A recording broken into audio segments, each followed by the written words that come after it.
अद्वैत वेदांत का ग्रंथ है, जिसमें ऋषि अष्टावक्र और राजा जनक के संवाद का संकलन है। इस ग्रंथ का प्रारंभ राजा जनक द्वारा किए गए 3 प्रश्नों से होता है। ज्ञान कैसे प्राप्त होता है, मुक्ति कैसे होगी और वैराग्य कैसे प्राप्त होगा। ये 3 शाश्वत प्रश्न हैं जो हर काल में आत्मा अनुसंधानियों द्वारा पूछे जाते रहे हैं। ऋषि अष्टावक्र ने इन्हीं 3 प्रश्नों का संधान राजा जनक के साथ संवाद के रूप में किया है, जो अष्टावक्र गीता के रूप में प्रचलित है।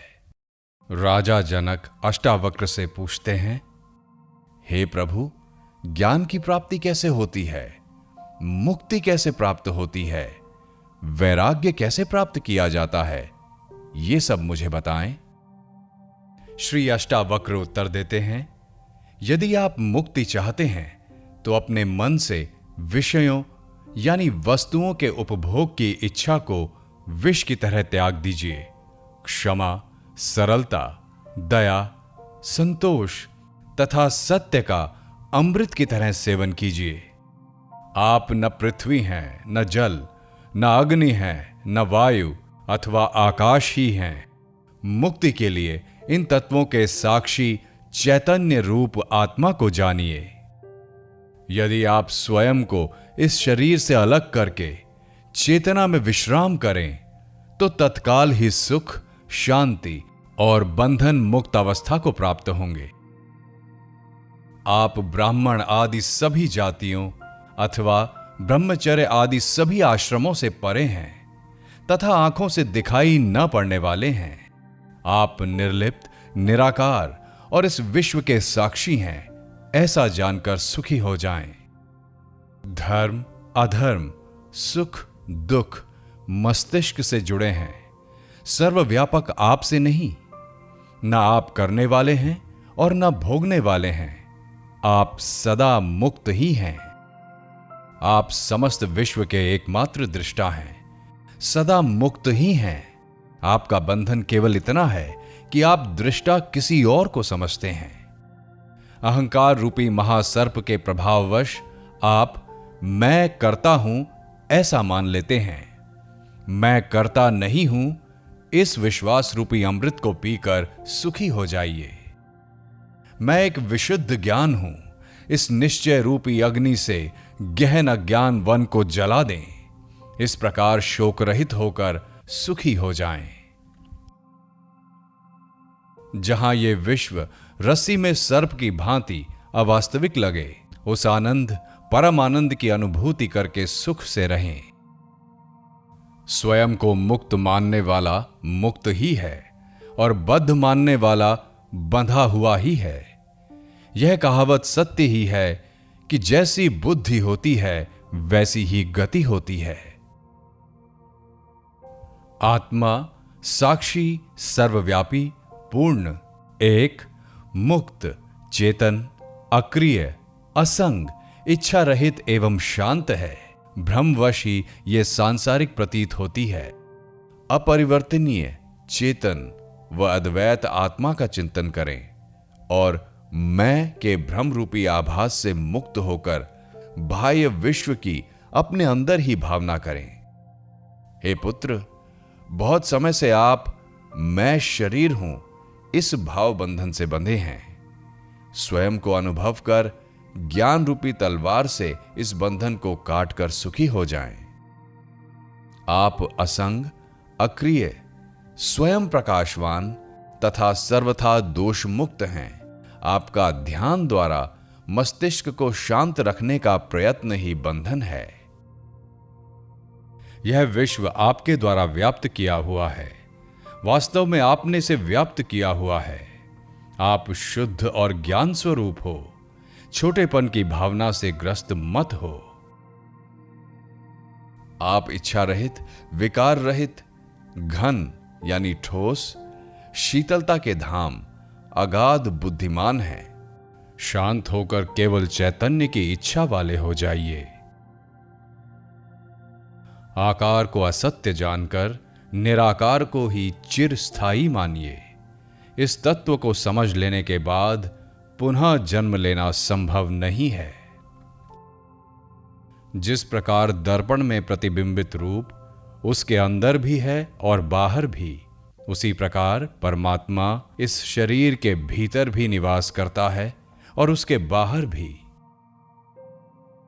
जिस प्रकार एक ही आकाश पात्र के भीतर और बाहर व्याप्त है, उसी प्रकार शाश्वत और सतत परमात्मा समस्त प्राणियों में विद्यमान है। राजा जनक कहते हैं, आश्चर्य! मैं निष्कलंक, शांत, प्रकृति से परे ज्ञान स्वरूप हूं। इतने समय तक मैं मोह से संतप्त किया गया। जिस प्रकार मैं इस शरीर को प्रकाशित करता हूं, उसी प्रकार इस विश्व को भी। अतः मैं यह समस्त विश्व ही हूं अथवा कुछ भी नहीं। अब शरीर सहित इस विश्व को त्याग कर किसी कौशल द्वारा ही मेरे द्वारा परमात्मा का दर्शन किया जाता है। जिस प्रकार पानी लहर, फेन और बुलबुलों से पृथक नहीं है, उसी प्रकार आत्मा भी स्वयं से निकले इस विश्व से अलग नहीं है। जिस प्रकार विचार करने पर वस्त्र, तंतु यानी धागा मात्र ही ज्ञात होता है, उसी प्रकार यह समस्त विश्व आत्मा मात्र ही है। जिस प्रकार गन्ने के रस से बनी शक्कर उससे ही व्याप्त होती है, उसी प्रकार यह विश्व मुझ में ही बसा है और निरंतर मुझसे ही व्याप्त है। आत्मा अज्ञानवश ही विश्व के रूप में दिखाई देता है। आत्मज्ञान होने पर यह विश्व दिखाई नहीं देता। रस्सी अज्ञानवश सर्प जैसी दिखाई देती है। रस्सी का ज्ञान हो जाने पर सर्प नहीं दिखाई देता। प्रकाश मेरा स्वरूप है, इसके अतिरिक्त मैं कुछ और नहीं हूं। वह प्रकाश जैसे इस विश्व को प्रकाशित करता है, वैसे ही इस मैं भाव को भी। आश्चर्य! यह कल्पित विश्व अज्ञान से मुझ में दिखाई देता है, जैसे सीप में चांदी, रस्सी में सर्प और सूर्य किरणों में पानी। मुझसे उत्पन्न हुआ विश्व मुझ में ही विलीन हो जाता है, जैसे घड़ा मिट्टी में, लहर जल में और कड़ा सोने में विलीन हो जाता है। आश्चर्य है! मुझको नमस्कार है, समस्त विश्व के नष्ट हो जाने पर भी जिसका विनाश नहीं होता, जो तृण से ब्रह्मा तक सबका विनाश होने पर भी विद्यमान रहता है। आश्चर्य है! मुझको नमस्कार है, मैं एक हूं, शरीर वाला होते हुए भी, जो न कहीं जाता है और न कहीं आता है और समस्त विश्व को व्याप्त करके स्थित है। आश्चर्य है! मुझको नमस्कार है, जो कुशल है और जिसके समान कोई और नहीं है, जिसने इस शरीर को बिना स्पर्श करते हुए इस विश्व को अनादिकाल से धारण किया हुआ है। आश्चर्य! आश्चर्य है! मुझको नमस्कार है, जिसका यह कुछ भी नहीं है अथवा जो भी वाणी और मन से समझ में आता है, वह सब जिसका है। ज्ञान, ज्ञेय और ज्ञाता ये तीनों वास्तव में नहीं हैं। ये तो अज्ञानवश दिखाई देता है। वह निष्कलंक मैं ही हूं। द्वैत सभी दुखों का मूल कारण है। इसके अतिरिक्त कोई और औषधि नहीं है कि ये सब जो दिखाई दे रहा है वह सब असत्य है। मैं एक चैतन्य और निर्मल हूं। मैं केवल ज्ञान स्वरूप हूं। अज्ञान से ही मेरे द्वारा स्वयं में अन्य गुण कल्पित किए गए हैं। ऐसा विचार करके मैं सनातन और कारण रहित रूप से स्थित हूं। न मुझे कोई बंधन है और न कोई मुक्ति का भ्रम। मैं शांत और आश्चर्य रहित हूं। मुझ में स्थित ये विश्व भी वस्तुतः मुझ में स्थित नहीं है। यह निश्चित है कि इस शरीर सहित यह विश्व अस्तित्वहीन है। केवल शुद्ध चैतन्य आत्मा का ही अस्तित्व है। अब इसमें क्या कल्पना की जाए। शरीर, स्वर्ग, नरक, बंधन, मोक्ष और भय ये सब कल्पना मात्र ही हैं। इनसे मुझ चैतन्य स्वरूप का क्या प्रयोजन है? आश्चर्य है कि मैं लोगों के समूह में भी दूसरों को नहीं देखता हूं। वह भी निर्जन ही प्रतीत होता है। अब मैं किससे मोह करूं? न मैं शरीर हूं, न यह शरीर ही मेरा है, न मैं जीव हूं, मैं चैतन्य हूं। मेरे अंदर जीने की इच्छा ही मेरा बंधन थी। आश्चर्य, मुझ अनंत महासागर में चित्त वायु उठने पर ब्रह्मांड रूपी विचित्र तरंगे उपस्थित हो जाती हैं।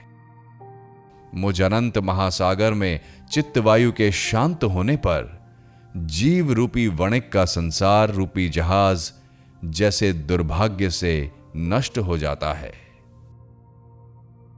आश्चर्य, मुझ अनंत महासागर में जीव रूपी लहरें उत्पन्न होती हैं, मिलती हैं, खेलती हैं और स्वभाव से मुझ में प्रवेश कर जाती हैं। तृतीय अध्याय। अष्टावक्र कहते हैं, आत्मा को अविनाशी और एक जानो। उस आत्मज्ञान को प्राप्त कर किसी बुद्धिमान व्यक्ति की रुचि धन अर्जित करने में कैसे हो सकती है? स्वयं के अज्ञान से भ्रमवश विषयों से लगाव हो जाता है। जैसे सीप में चांदी का भ्रम होने पर उसमें लोभ उत्पन्न हो जाता है। सागर से लहरों के समान जिससे यह विश्व उत्पन्न होता है, वह मैं ही हूं जानकर तुम एक दीन जैसे कैसे भाग सकते हो? यह सुनकर भी कि आत्मा शुद्ध, चैतन्य और अत्यंत सुंदर है, तुम कैसे जनेंद्रिय में आसक्त होकर मलिनता को प्राप्त हो सकते हो? सभी प्राणियों में स्वयं और स्वयं में सब प्राणियों को जानने वाले मुनि में ममता की भावना का बना रहना आश्चर्य ही है। एक ब्रह्म का आश्चर्य लेने वाले और मोक्ष के अर्थ का ज्ञान रखने वाले का आमोद प्रमोद द्वारा उत्पन्न कामनाओं से विचलित होना आश्चर्य ही है। अंत समय के निकट पहुंच चुके व्यक्ति का उत्पन्न ज्ञान के अमित्र काम की इच्छा रखना, जिसको धारण करने में वह अत्यंत असशक्त है, आश्चर्य ही है। इस लोक और परलोक से विरक्त, नित्य और अनित्य का ज्ञान रखने वाले और मोक्ष की कामना रखने वालों का मोक्ष से डरना आश्चर्य ही है। सदा केवल आत्मा का दर्शन करने वाले बुद्धिमान व्यक्ति भोजन कराने पर या पीड़ित करने पर न प्रसन्न होते हैं और न क्रोध ही करते हैं। अपने कार्यशील शरीर को दूसरों के शरीरों की तरह देखने वाले महापुरुषों को प्रशंसा या निंदा कैसे विचलित कर सकती है? समस्त जिज्ञासाओं से रहित इस विश्व को माया में कल्पित देखने वाले स्थिर प्रज्ञा वाले व्यक्ति को आसन्न मृत्यु भी कैसे भयभीत कर सकती है? निराशा में भी समस्त इच्छाओं से रहित स्वयं के ज्ञान से प्रसन्न महात्मा की तुलना किससे की जा सकती है? स्वभाव से ही विश्व को दृश्यमान जानो, इसका कुछ भी अस्तित्व नहीं है। यह ग्रहण करने योग्य है और यह त्यागने योग्य। देखने वाला स्थिर प्रज्ञा युक्त व्यक्ति क्या देखता है? विषयों की आंतरिक आसक्ति का त्याग करने वाले, संदेह से परे, बिना किसी इच्छा वाले व्यक्ति को स्वतः आने वाले भोग न दुखी कर सकते हैं और न सुखी। चतुर्थ अध्याय। अष्टावक्र कहते हैं, स्वयं जानने वाला बुद्धिमान व्यक्ति इस संसार की परिस्थितियों को खेल की तरह लेता है। उसकी सांसारिक परिस्थितियों का बोझ लेने वाले मोहित व्यक्ति के साथ बिल्कुल भी समानता नहीं है। जिस पद की इंद्र आदि सभी देवता इच्छा रखते हैं, उस पद में स्थित होकर भी योगी हर्ष नहीं करता। उस ब्रह्म को जानने वाले के अंतःकरण से पुण्य और पाप का स्पर्श नहीं होता है। जिस प्रकार आकाश में दिखने वाले धुएं से आकाश का संयोग नहीं होता है। जिस महापुरुष ने स्वयं को ही इस समस्त जगत के रूप में जान लिया है, उसके स्वेच्छा से वर्तमान में रहने को रोकने की सामर्थ्य किसमें है? ब्रह्मा से तृण तक चारों प्रकार के प्राणियों में केवल आत्मज्ञानी ही इच्छा और अनिच्छा का परित्याग करने में समर्थ है। आत्मा को एक और जगत का ईश्वर कोई कोई ही जानता है। जो ऐसा जान जाता है, उसको किसी से भी किसी प्रकार का भय नहीं है। पंचम अध्याय। अष्टावक्र कहते हैं, तुम्हारा किसी से भी संयोग नहीं है, तुम शुद्ध हो, तुम क्या त्यागना चाहते हो? इस अवास्तविक सम्मिलन को समाप्त करके ब्रह्म से योग एक रूपता को प्राप्त करो। जिस प्रकार समुद्र से बुलबुले उत्पन्न होते हैं, उसी प्रकार विश्व एक आत्मा से ही उत्पन्न होता है। यह जानकर ब्रह्म से योग को प्राप्त करो। यद्यपि यह विश्व आंखों से दिखाई देता है, परंतु अवास्तविक है। विशुद्ध तुम में इस विश्व का अस्तित्व उसी प्रकार नहीं है जिस प्रकार कल्पित सर्प का रस्सी में। यह जानकर ब्रह्म से योग को प्राप्त करो। स्वयं को सुख और दुख में समान, पूर्ण, आशा और निराशा में समान, जीवन और मृत्यु में समान सत्य जानकर ब्रह्म से योग को प्राप्त करो। षष्ठ अध्याय। अष्टावक्र कहते हैं, आकाश के समान मैं अनंत हूं और यह जगत घड़े के समान महत्वहीन है। यह ज्ञान है, इसका न त्याग करना है और न ग्रहण, बस इसके साथ एक रूप होना है। मैं महासागर के समान हूं और यह दृश्यमान संसार लहरों के समान। यह ज्ञान है, इसका न त्याग करना है और न ग्रहण, बस इसके साथ एक रूप होना है। यह विश्व मुझ में वैसे ही कल्पित है जैसे कि सीप में चांदी। यह ज्ञान है, इसका न त्याग करना है और न ग्रहण, बस इसके साथ एक रूप होना है। मैं समस्त प्राणियों में हूं, जैसे सभी प्राणी मुझ में हैं। यह ज्ञान है, इसका न त्याग करना है और न ग्रहण, बस इसके साथ एक रूप होना है। सप्तम अध्याय। राजा जनक कहते हैं, मुझ अनंत महासागर में विश्व रूपी जहाज अपनी अंतः वायु से इधर उधर घूमता है, पर इससे मुझ में विक्षोभ नहीं होता है। मुझ अनंत महासागर में विश्व रूपी लहरें माया से स्वयं ही उदित और अस्त होती रहती हैं। इससे मुझ में वृद्धि या क्षति नहीं होती है। मुझ अनंत महासागर में विश्व एक अवास्तविकता स्वप्न है। मैं अति शांत और निराकार रूप से स्थित हूं। उस अनंत और निरंजन अवस्था में न मैं का भाव है और न कोई अन्य भाव ही। इस प्रकार आसक्त बिना किसी इच्छा के और शांत रूप से मैं स्थित हूं। आश्चर्य, मैं शुद्ध चैतन्य हूं और यह जगत असत्य जादू के समान है। इस प्रकार मुझ में कहां और कैसे उपयोगी और अनुपयोगी की कल्पना। अष्टम अध्याय। श्री अष्टावक्र कहते हैं, तब बंधन है जब मन इच्छा करता है, शोक करता है, कुछ त्याग करता है, कुछ ग्रहण करता है, कभी प्रसन्न होता है या कभी क्रोधित होता है। तब मुक्ति है जब मन इच्छा नहीं करता है, शोक नहीं करता, त्याग नहीं करता है, ग्रहण नहीं करता, प्रसन्न नहीं होता है या क्रोधित नहीं होता। तब बंधन है जब मन किसी भी दृश्यमान वस्तु में आसक्त है। तब मुक्ति है जब मन किसी भी दृश्यमान वस्तु में आसक्ति रहित है। जब तक मैं या मेरा का भाव है, तब तक बंधन है। जब मैं या मेरा का भाव नहीं है तब मुक्ति है।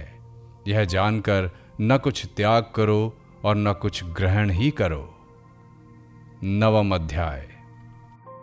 श्री अष्टावक्र कहते हैं, यह कार्य करने योग्य है अथवा ना करने योग्य, और ऐसे ही अन्य हां या ना रूपी संशय कब और किसके शांत हुए हैं, ऐसा विचार करके विरक्त हो जाओ, त्यागवान बनो। ऐसे किसी नियम का पालन न करने वाले बनो। हे पुत्र, इस संसार की व्यर्थ चेष्टा को देखकर किसी धन्य पुरुष की ही जीने की इच्छा, भोगों के उपभोग की इच्छा और भोजन की इच्छा शांत हो पाती है। यह सब अनित्य है। 3 प्रकार के कष्टों, दैहिक, दैविक और भौतिक से घिरा है। सारहीन है, निंदनीय है, त्याग करने योग्य है। ऐसा निश्चित करके ही शांति प्राप्त होती है। ऐसा कौन सा समय अथवा आयु है जब मनुष्य के संशय नहीं रहे हैं? अतः संशयों की उपेक्षा करके अनायास सिद्धि को प्राप्त करो। महर्षियों, साधुओं और योगियों के विभिन्न मतों को देखकर कौन मनुष्य वैराग्यवान होकर शांत नहीं हो जाएगा? चैतन्य का साक्षात ज्ञान प्राप्त करके वैराग्य और समता से युक्त कौन गुरु जन्म और मृत्यु के बंधन से तार नहीं देगा? तत्वों के विकार को वास्तव में उनकी मात्रा के परिवर्तन के रूप में देखो। ऐसा देखते ही उसी क्षण तुम बंधन से मुक्त होकर अपने स्वरूप में स्थित हो जाओगे। इच्छा ही संसार है, ऐसा जानकर सबका त्याग कर दो। उस त्याग से इच्छाओं का त्याग हो जाएगा और तुम्हारी यथा रूप अपने स्वरूप में स्थिति हो जाएगी। 10वां अध्याय। श्री अष्टावक्र कहते हैं, कामना और अनर्थों के समूह धन रूपी शत्रुओं को त्याग दो। इन दोनों के त्याग रूपी धर्म से युक्त होकर सर्वत्र विरक्त हो जाओ। मित्र, भूमि, कोषागार, पत्नी और अन्य संपत्तियों को स्वप्न की माया के समान 3 या 5 दिनों में नष्ट होने वाला देखो। जहां जहां आसक्ति हो उसको ही संसार जानो। इस प्रकार परिपक्व वैराग्य के आश्रम में तृष्णा रहित होकर सुखी हो जाओ। मात्र तृष्णा ही स्वयं का बंधन है। उसके नाश को मोक्ष कहा जाता है। संसार में अनासक्ति से ही निरंतर आनंद की प्राप्ति होती है। तुम एक अद्वितीय, चेतन और शुद्ध हो तथा यह विश्व अचेतन और असत्य है। तुम में अज्ञान का लेश मात्र भी नहीं है और जानने की इच्छा भी नहीं है। पूर्व जन्मों में बहुत बार तुम्हारे राज्य, पुत्र, स्त्री, शरीर और सुख का तुम्हारी आसक्ति होने पर भी नाश हो चुका है। पर्याप्त धन, इच्छाओं और शुभ कर्मों द्वारा भी इस संसार रूपी माया से मन को शांति नहीं मिली। कितने जन्मों में शरीर, मन और वाणी से दुख के कारण कर्मों को तुमने नहीं किया। अब उनसे विरक्त हो जाओ।